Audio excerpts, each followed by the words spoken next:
Hi friends, magandang gabi po sa inyong lahat. Alam niyo po ba na ang ating kapanahunan ngayon ay napakarami ng mga taong nai-scam. May iba't ibang uri ng pang-i-scam ang ginagawa ng mga scammer. Meron hong investment scam. At sa Pilipinas, merong nahuli sila na by the billions na ang kanilang mga nakuha sa kanilang mga nag-i-invest, kagaya ng Aman Investment Scam. Ganun na din ang Kapa Investment Scam. Naku, napakarami ho ang mga na-scam dito. Napakarami ho na kanilang mga pinagpawisan at kanilang mga pinag-ipunan ang nauwi sa wala sapagkat sila ay umaasa na yung kanilang inilagay na mga salapi at mga pera ay madodoble o mas lalaki pa. Sa una nga naman, sila ay pinatikim ng malaking kita, kaya ibinuhos na nila ang kanilang mga naimpok hanggang humantong sa tuluyang pagkalusaw ng kanilang mga naimpon. Meron din pong tinatawag na mga romance scam kung saan may tatawag na makikipag-friend sa Facebook na foreigner at pagkatapos ay kukunin ang loob ng isang babae na malungkot sa Pilipinas, professional, o di kaya naman ay mga byuda at pagkatapos ay pagkalipas ng ilang mga buwan, yung iba nga ay umaabot ng taon. Kapag nahulog na ng tuluyan ang loob ng ating mga kababayan ay dahan-dahan na silang hihinga ng pera, kesyo may pinadala, kailangan na makuha yung box doon sa customs sapagkat kailangang bayaran yung tax. Alam niyo po, meron ho kaming kilala talaga na talaga hong binabalaan ko siya na siya ay nai-scam na. Pero hindi ho nakinig at napakalaki ho nang nawala sa kanya. OFW ho dito sa Singapore. Alam niyo ba, naibenta niya ang kanyang bahay, naibenta yung tricycle, nangutang ho ng katakot-takot at pagkatapos ang inaasahan niya ay makukuha di umano ang ipinadala ng kanyang boyfriend na naiipit sa custom. Pero alam po natin na ito ay isa lamang malaking scam. Nakalulungkot sapagkat napakalaking pera ang nawala sa kanya at hindi lang iyon. Nawalan pa siya ng hanap buhay at sa kahulihan ay nagulo pa ang kanyang pamilya. Ang scam po, kagaya ng phishing scam at ang kanyang mga variant sa online scam sa atin sa Pilipinas ay umabot sa about 6,595 reported incidents in 2023. At dahil po doon sa 6,595 na incidents ng pang-scam online ay nalugi ang mga tao o nawalan sila via credit card sa kanilang bank account o di kaya naman ay pagta-transfer nila ng pera via GCash ng 623 million pesos. Bay, napakalaki hong pera nito. 623 million pesos. Bukod po sa mga financial scams, love scam, alam niyo po ba na marami ding nai-scam spirituality? Alam niyo po ba na maraming mga grupo ng mga relihiyon ngayon ang nang-scam at nangdadaya doon sa mga masigasig sana na lumapit at mag-aral ng mga salita ng ating Panginoong Diyos ay humahantong sa kanilang dahilan upang sila ay maloko ng mga scammer na mga relihiyosong mga tagapagturo. Alam niyo po, ang banal na kasulatan ay nagtuturo sa atin ng maliwanag upang ang ating pananampalataya, ang ating mga desisyon ay hindi mauwi sa isang malaking scam o panloloko o pandadaya. Sapagkat sa simula pa lamang ho ng pagkatatag ng ating sanglibutan ay naroon na po ang pinakatatay, pinaka-founder ng lahat ng mga scammer. Walang iba po kundi ang tinatawag nating kaaway ng ating kaluluwa, itong si Lucifer o si Satanas. At dahil sa kanyang ginawang pananalasa ng pang-i-scam, pangloloko, una ay sa mga anghel, pangalawa ay sa ating mga ninuno, at pangatlo ay sa atin ng lahat na na-scam niya sa isang bahagi ng ating buhay. Ang sabi ng Roma, Kapitulo 8, talatang 22, sapagkat nalalaman natin na ang buong nilalang ay humihibik at nagdaramdam na may kahirapan na kasama natin hanggang ngayon.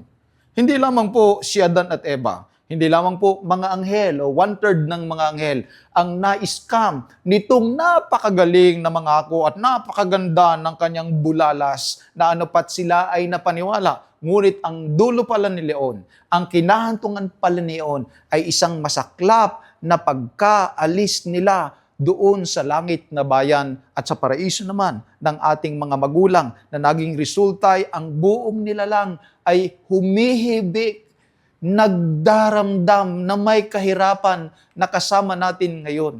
Bakit ba tayo na-scam? Saan ba nagsimula itong greatest scammer sa ating sanglibutan? Sa Ezekiel 28, ang talatay 12, ganito ang sabi ng banal na kasulatan.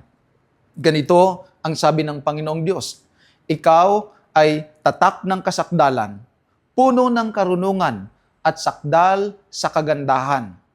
Ikaw ay nasa Eden na halamanan ng Diyos. Bawat mahalagang bato ay iyong kasuotan. Maliwanag po na binabanggit ng banal na kasulatan na parang maganda ang profile nitong scammer na ito. Maayos ang kanyang kalagayan sapagkat siya ay nasa halamanan ng Diyos. Bawat mahalagang bato ay iyong kasuotan. Natural nga naman kapag ka nga naman parang maganda, kahali-halina, talagang ipapakita nilang kaya nilang bumili, parang ang dami nilang follower, maayos naman yung kanilang lugar. Nako, marami hong nabibiktima. Ang sabi ng banal na kasulatan, dahil lang sa parang mukha siyang kapanipaniwala sa Ezekiel 28, talatang 17, ganito po ang nangyari. Ang iyong puso ay nagmataas dahil sa iyong kagandahan. Iyong pinasama ang iyong karunungan dahil sa iyong kaningningan. Dahilan po sa kanyang kagandahan, dahilan po sa kanyang kaningningan, siya po ay nagmataas at pinasama po ang kanyang pag-uugali at ang kanyang persona sa pamamagitan ng ningning niya. Kaya pinano niya, sangayon sa banal na kasulatan, ang ganito. Sa aklat ng Isaias at sa aklat po ng Ezekiel, ay sinabi niyang ako'y magiging kagaya ng Diyos. Nais pala nitong si Lucifer na maging kagaya ng Diyos. At nais niyang umakyat doon sa mga luklukan ng ating Panginoong Diyos at maupo sa trono mismo ng ating Panginoong Diyos. Ang una niyang malaking pagkakamali ay yung kanyang pride and self-centeredness. Sabi niya, ako'y sasampa doon sa kataas-taasan. Ako'y magiging kagaya ng kataas-taasan at siya ay luluklok, uupo doon kasama ng kataas-taasan. Ito po, mga minamahal, ang malaki niyang pagkakamali. Sapagkat hindi niya kinilala na meron lamang siyang limitasyon, na hindi siya Diyos, kundi siya ay nilalang ng ating Panginoong Diyos. Ang pride ay napakalaking pagkakamali. Sapagkat ang sabi ng banal na kasulatan sa Proverbs 16 verse 18, pride goes before destruction and a haughty spirit before the fall. Matitiyak po natin na ang isang tao, ang isang samahan, sila po ay malalaglag kapag sila ay napupuno ng pride, napupuno ng kahambugan, napupuno ng pagiging sentro sa kanilang sarili. Ito po ang nangunguna sa paglaglag. Tiyak po nalalaglag. At dahil po doon sa kanyang pride, iniulat ng banal na kasulatan sa aklat ng Apokalipsis, Kapitulo 12, ang langit ay nagkaroon ng malaking kaguluhan. Ang tunay po niyan, hindi lamang po basta kaguluhan sapagkat ang wika ng banal na kasulatan sa Apokalipsis 12, nagkaroon ng digmaan sa langit. Mantakin po ninyo, itong si Lucifer, kasama ng one-third ng mga anghel na kanyang na-scam, napaniwala na may maganda silang kinabukasan kung susunod sila kay Lucifer at sila ay tatanggalin ang kanilang allegiance sa ating Panginoong Diyos. Na-scam ho sila. Napaniwala ho sila na mas tama si Lucifer, na mas may pakinabang sila kay Lucifer, na mas maganda ang kanilang future kay Lucifer. Ang nangyari po, sila din ay nakipaglaban sa ating Panginoong Diyos. Pero ang sabi ng Apokalipsis 12:7, si Miguel at ang kanyang mga anghel ay nakipagdigma sa dragon. Ang dragon at ang kanyang mga anghel ay nakipagdigma. Ngunit hindi sila nagwagi. ni wala ng lugar para sa kanila doon sa langit. Itong si Lucifer, kasama ng kanyang mga na-scam na paniwalang mga anghel, ay lumaban sa ating Panginoong Diyos. Ginawa nila ang lahat ng kanilang makakaya, ang lahat ng kanilang karunungan, ang lahat ng kanilang wits, ang lahat ng kanilang abilidad. Ngunit hindi sila nagwagi sa ating Panginoong Diyos. Sapagkat ang tunay po naman niyan, sino mang lumalaban sa kalooban ng ating Panginoong Diyos, kailanman ay hindi magtatagumpay. Sapagkat nasa panig na po tayo ng kadiliman at wala na po tayo sa panig ng kaliwanagan. Pagdating po dito sa lupa, umabot po dito ang scammer. Umabot po dito ang malakihang panloloko sa pamamagitan ng presensya nitong ahas doon sa Hardin ng Eden. Sa Hardin ng Eden, ganito po ang nangyari, mga minamahal. Sa Genesis 2 verse 16, ang pagkakamali ng ating unang mga magulang ay ang kanilang pagpili na iniukol nila o ibinigay nila kay Satanas, kay Lucifer. At iniutos ng Panginoong Diyos sa lalaki na sinasabi, malaya kang makakakain mula sa lahat ng punong kahoy sa halamanan. Subalit mula sa punong kahoy ng pagkakilala ng mabuti at masama ay huwag kang kakain. Sapagkat sa araw na ikaw ay kumain niyaon, ay tiyak na mamamatay ka. Napakaliwanag, napakapayak, napaka-straightforward ng instruction ng ating Panginoong Diyos. Ang pagkain ni Adan at ni Eva ng bunga ng puno ng pagkakilala ng mabuti at masama ay maghahantong sa kanilang tiyak na kamatayan. Pero alam niyo po ba ang sabi ng scammer? Sa Genesis chapter 3 verse 1 ay ganito, sinabi ng ahas sa babae ni Satanas, tunay bang sinabi ng Diyos, huwag kayong kakain sa alinmang punong kahoy sa halamanan? Napansin niyo po ba yung pang-i-scam o pangdaraya na nitong si Satanas? Ang sabi niya ay, talaga bang wala kayong makakain dito? Para bang pinalaki niya yung issue, ginawa niyang big deal, ginawa niyang napaka-abusive naman ng Diyos. Parang pinakita niya na napakahirap naman ng kanilang sitwasyon sapagkat bawal na pala lahat, ang dami-dami na pala ng hindi nila makakain sapagkat sabi niya, talaga bang wala kayong makakain dito sa halamanan? Pero ang sabi naman ng babae, na nakinig naman doon sa scammer, ay ganito. At sinabi ng ahas sa babae, tunay na hindi kayo mamamatay. Nang sabihin ni Eva na makakakain naman kami, ngunit yung bunga ng puno ng pagkakilala ng mabuti at masama na nasa gitna ng halamanan ay wag naming kakainin sapagkat kami ay mamamatay. Pero ang sabi ng ahas, tunay na hindi kayo mamamatay. Mag-iingat po kayo sa inyong mga inaanibang mga relihiyon o pananampalataya. Kapag ka ang kanila pong mga turo at aral ay ayon na lamang sa kanilang mga pastor, mga ministro, o kanilang mga pari, o doon sa nagpapakilalang anak ng Diyos, at hindi na po ito sang-ayon sa maliwanag na kasulat sa banal na kasulatan, manapa ay salungat pa ito sa sinasabi ng ating Panginoong Diyos. Scam po yan. Pero alam niyo po ba, yung tao ba, naisip niya na ganito para tanggapin niya yung pandaraya, ay kailangang gawin ni Satanas na katanggap-tanggap ito. Sabi niya, sa araw na kayo'y kumain niyaon, madidilat ang inyong mga mata at kayo'y magiging parang Diyos. Kaya ito pong si Eva ay pinili niyang makinig dito kay Satanas. Ito po ang ating pagkakamali kapag tiningnan natin na parang mas advantageous kung tayo ay hindi makikinig sa Diyos. Para bagang mas magaan ang buhay kung tayo lang ang nasusunod at kung ano lang ang gusto natin. Scam po yun.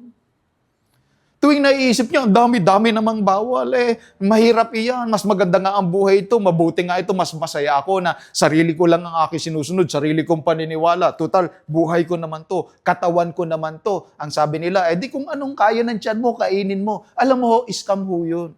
Sapagkat batid ng Panginoong Diyos kung ano ang makakabuti at kung ano ang makakasama sa atin. Sa una, parang mabuti. Talagang mamamantikaan ang inyong mga labi. Talagang mapapaibig ka. Sapagkat scam nga Hindi naman agad-agad na ipakikita kagaya na ginagawa ni Satanas kay Eva and later on kay Adan. Hindi naman ipapakita na talaga palang mamamatay sila. Talaga palang ito ay kasasama ng kanilang kalagayan. Niisip nila maganda ito.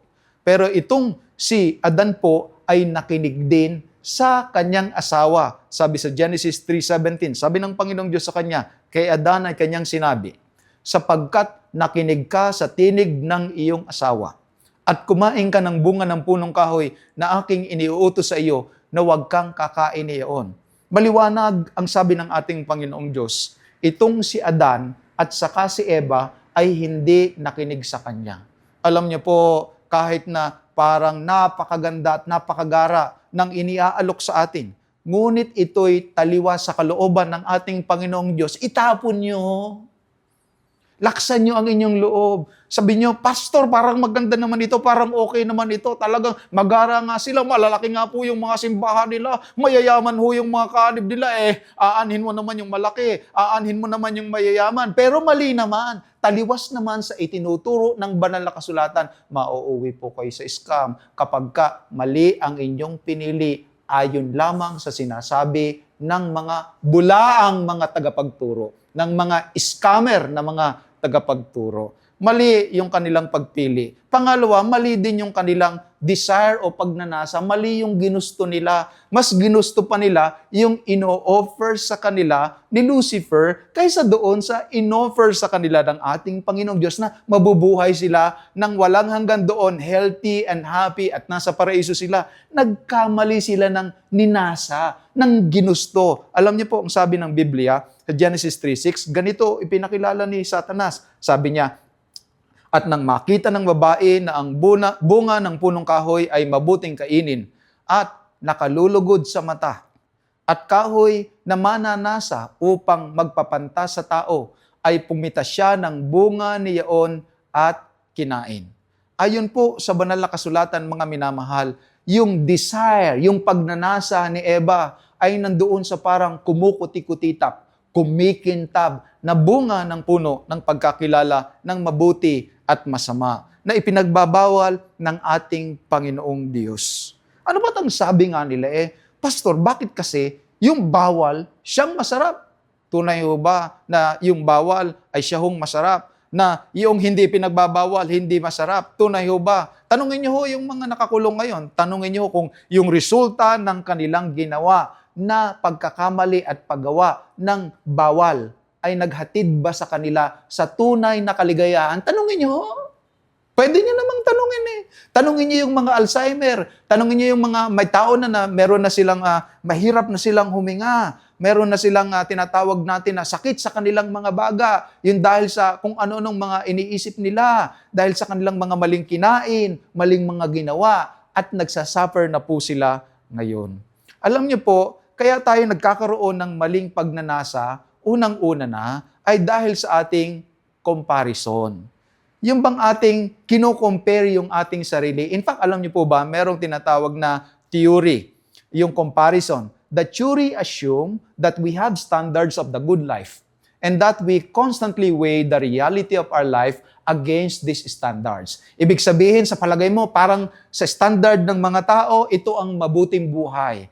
At ikino-compare mo ang buhay mo currently ngayon kung mabuti ba? Ganyan. And habang hindi mo nare-reach yung di umano ay standard ng mabuting buhay, parang palagi kang aligaga, palagi kang balisa, sapagkat niisip mo, naku, ganda ng TV nila, naku, ayan, bago yung kotse nila, naku, ayan, bago yung relo nila, naku, bago na naman yung telepono, buti pa sila may jowa, naku, ang ganda-ganda ng jowa, buti pa sila nag-holiday. The more na kino-compare mo sa tinitingnan ng mga tao na standard, yung buhay mo, lalo kang magkakaroon ng dissatisfaction at ng kawalang kasiyahan. Alam niyo ba, ang isa pa ay yung reflected appraisal.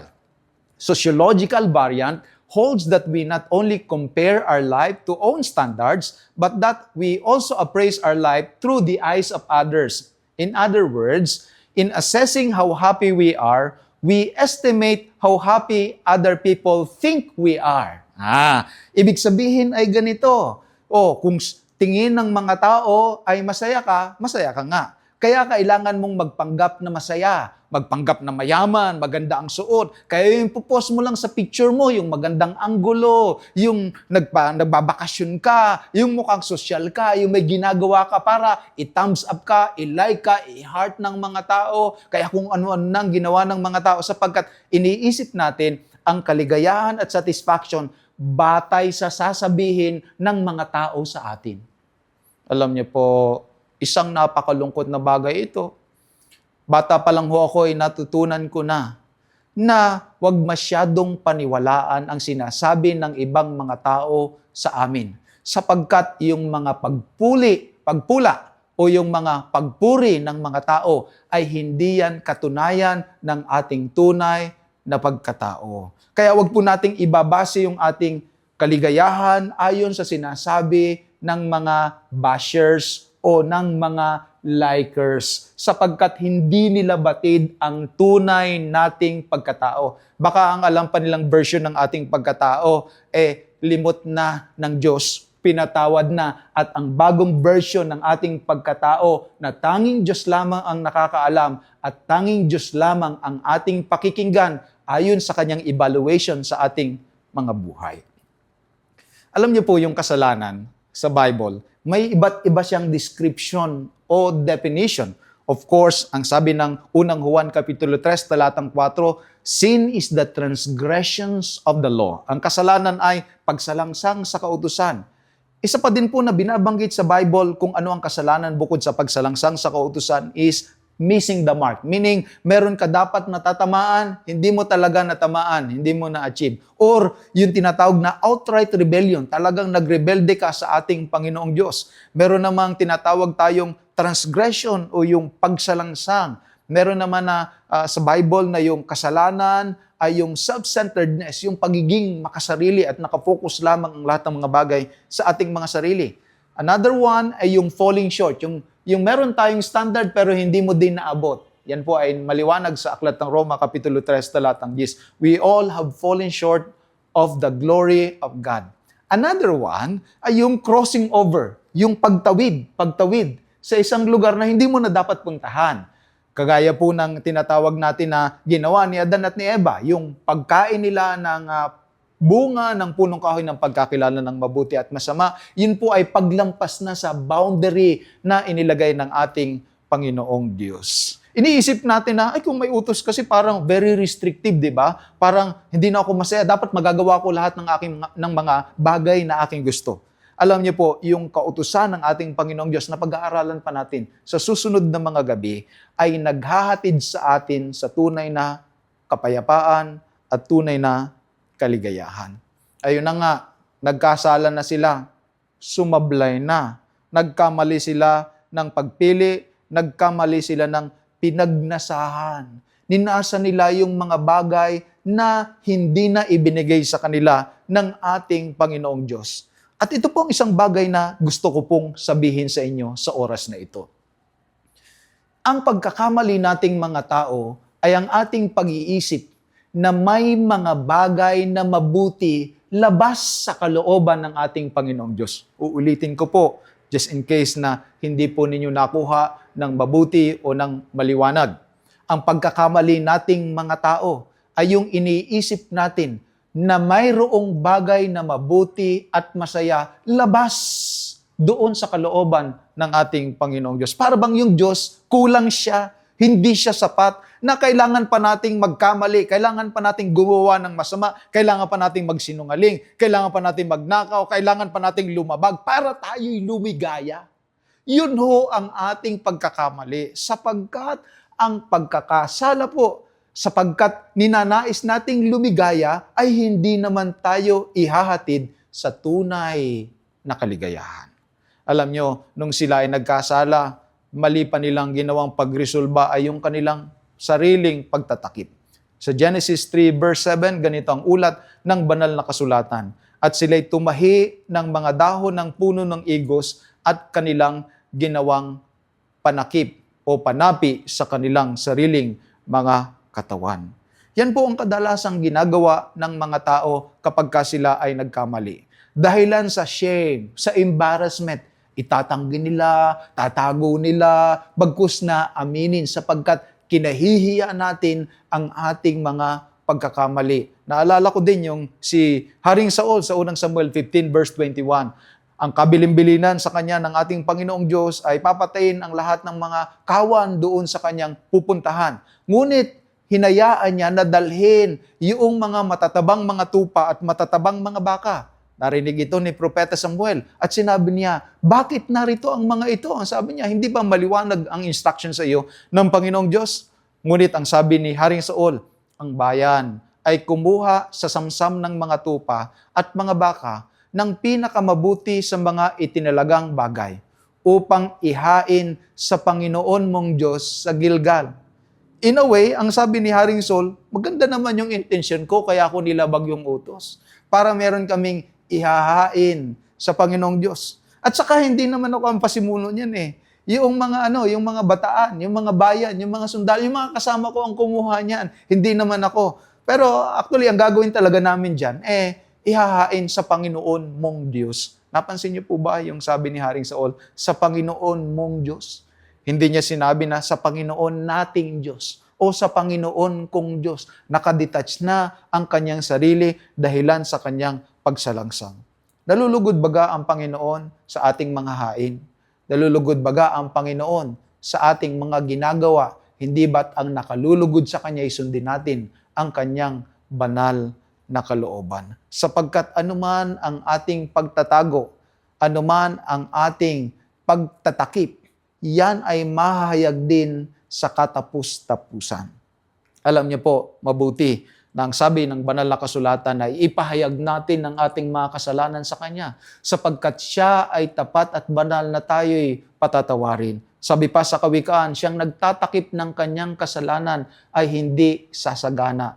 Hindi siya bubuti ang kanyang kalagayan sapagkat para itong kanser na tuloy-tuloy nakakain sa ating mga espiritu at mga kaluluwa. Pero alam niyo po ang ginawa nila, bukod sa nagtakip sila, nagtago pa sila. Genesis 3:9, tinawag ng Panginoong Diyos ang lalaki at sa kanya sinabi, saan ka naroon? Yan. Alam ng Panginoong Diyos kung nasaan ang geographical location ni Adan at saka ni Eva. Pero ang tanong niya na nasaan sila o saan sila naroon, ang ibig sabihin lamang ay isang refleksyon o isang bagay na dapat maisip ni Adan at Eva at ng lahat ng bawat nagkakasala na nagnanasang sanay sila'y sasaya, sanay magiging mabuti ang kalagayan, sanay uunlad, sanay aasenso, sanay makukuha niya ang mga bagay ng sanglibutan. Sapagkat alam niyo po ba kung ano talaga ang major na kadahilanan na ginagawa natin ang ating mga ginagawa at hindi natin ginagawa ang ating mga hindi ginagawa? Dahil iniisip natin na kapag ginawa natin yon masaya. Pag hindi natin ginawa, edi masaya din. Sapagkat ang hinahanap natin ay kasiyahan. Kasiyahan na pagkamala ng tao na mayroong kasiyahan sa piling ng dyablo. Na pagkamala ng mga tao na mayroong kasiyahan sa buhay doon sa piling ng mandaraya. End up sila ay nagtago at pagkatapos sila ay lumayo sa liwanag ng ating Panginoong Diyos, sila ay napunta sa kadiliman. Ang inaasahan sana nilang kaliwanagan, ang inaasahan sana nilang mas magandang kalagayan, nauwi sa mas masama sapagkat sila pala ay na-scam ng founder ng lahat ng mga scammer sa buong sanglibutan. Sabi ng Adan, nang tinanong ng Panginoon kung nasaan siya, sabi niya, narinig ko ang iyong tinig. Pero natakot ako sapagkat ako'y hubad at ako'y nagtago. Hindi lamang sila nahihiya, nagkaroon din sila ng strange na feeling. Yung shame, nagkaroon din sila ng fear, natatakot na sila. Ang inaasahan sana nila, magkaroon sila ng zest, ng energy, ng different perspective, mas kakaibang high, mas masaya sila. Ngunit ano pat, nang matry nila yung inoffer sa kanila ng dyablo, naghatid pa sa kanila ng negative na feeling, negative na emotion. Alam niyo po, yung mga nagbibisyo, sa una parang medyo exciting, pero mauuwi yan saan? Sa depression, sa anxiety, mauuwi po yan sa pagkasira ng mga kaisipan at mauuwi po yan sa malalim na mas malalim na kalungkutan sapagkat iyan ay maghahatid sa atin sa nasisirang relasyon hindi lamang sa ating sarili kundi sa ating mga mahal sa buhay. Kaya sila ay natakot. Sila ay nahiya. Sila ay nagtagpi. Sila ay nagtago. Nang kumprontahin sila ng ating Panginoong Diyos, batid nyo na ang nangyari. Sabi nung lalaki, ang babaeng binigay mo na aking makakasama, ang nagbigay sa akin ng bunga ng punong kahoy at ito'y aking kinain. Sinabi naman ng babae, dinaya ako ng ahas at ako'y kumain. Kaya ngayon, ang karamihan ng mga tao, kapag may masamang nangyayari sa kanilang buhay, binabayo nila ang kanilang mga dibdib, tumitingala sa langit at sinasabi, Panginoon, Panginoon, bakit mo kami pinabayaan? Panginoon, bakit mo kami ginanito? Panginoon, bakit hindi mo dininig ang aking tinig? Na para bagang ang Diyos ang may kasalanan sa mga trahedyang dumarating sa ating buhay at tayo ay dapat exempted sa pain, sa suffering, sa sadness and sa tears sapagkat deserve ko to maging masaya, deserve ko itong maging happy. Hindi natin tinatanggap na ang mga nangyayari sa ating buhay, hindi kalooban ng ating Panginoong Diyos na tayo ay magkaroon ng kamatayan, ng kasakitan, ng pagkatakot, ng pagkadismaya, at ng pagkahiya. Ang gumawa nito ay walang iba kundi ang kalaban ng ating Panginoong Diyos na ating kinampihan at pinaniwalaan. Kaya ang sabi ng Panginoong Jesucristo sa Mateo 24:12, dahil sa pagsagana ng katampalasanan, ang pag-ibig ng marami ay lalamig. Alam niyo po na ang tema natin sa loob ng 2 linggo ay tanging pag-asa. Pero gusto ko pong sabihin sa inyo na ang paksa natin ngayong gabi tanging paasa.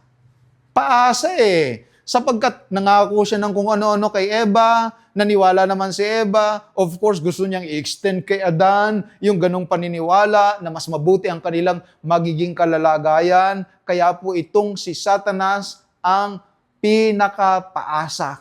Siya po ang naunang nang scam sa ating unang mga magulang at marami na po ang naniwala din sa kanya. Ang sabi ng Panginoong Jesucristo sa Juan 8:44, kayo'y sa inyong amang dyablo at ang mga nais ng inyong ama ang ibig ninyong gawin.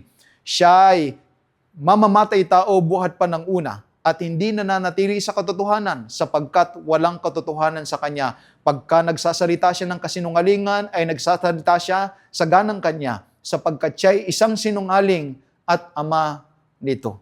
Opo, mga minamahal, si Satanas ang mandaraya. Siya ang naghatid sa atin sa kamatayan. Siya ang naghatid sa atin sa kapariwaraan at sa trahedya ng ating mga buhay sapagkat siya ang nauna na scammer.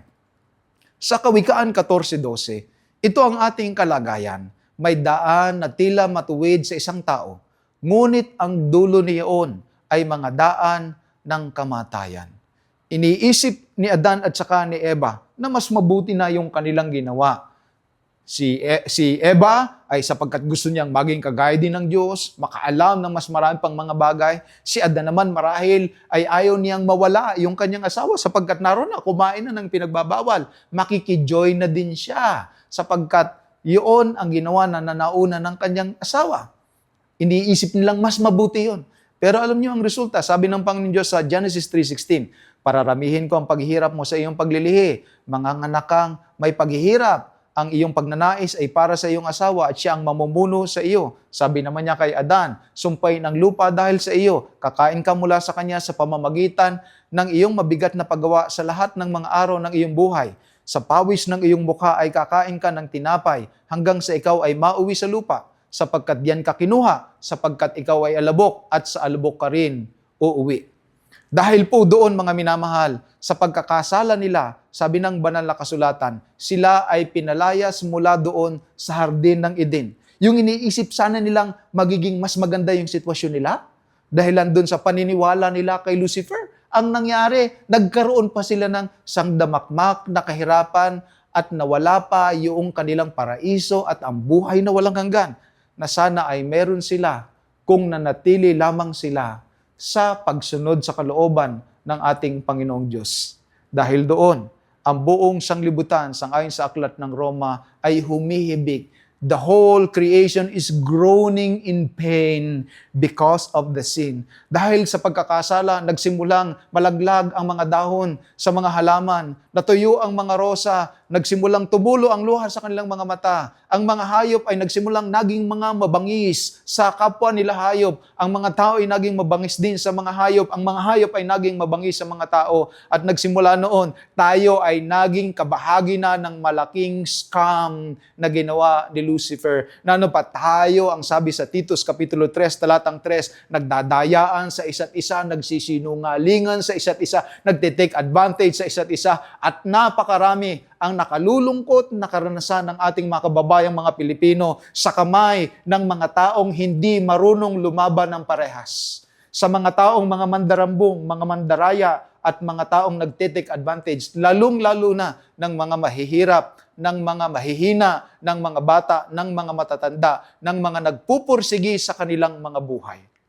Alam nyo, mga minamahal, ang sabi ng Jeremias 2:19, sasawayin ka ng iyong sariling kasamaan, sasawayin ka ng iyong mga pagtalikod, talastasin mo nga at iyong tingnan na masamang bagay at kapanglawan, na iyong pinabayaan ang Panginoon mong Diyos, at ang takot sa akin ay wala sa iyo, sabi ng Panginoon ng mga hukbo.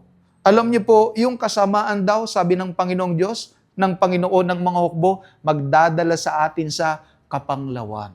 Pagka pinabayaan natin ng ating Panginoong Diyos, akala natin mas happy tayo kasi syempre gusto nating gawin yung gusto nating mga bagay na gawin natin sa ating sarili na walang bawal-bawal. Sabi ng Panginoong Diyos, ito daw mismong masamang ginawa natin, siya ang sasaway sa atin.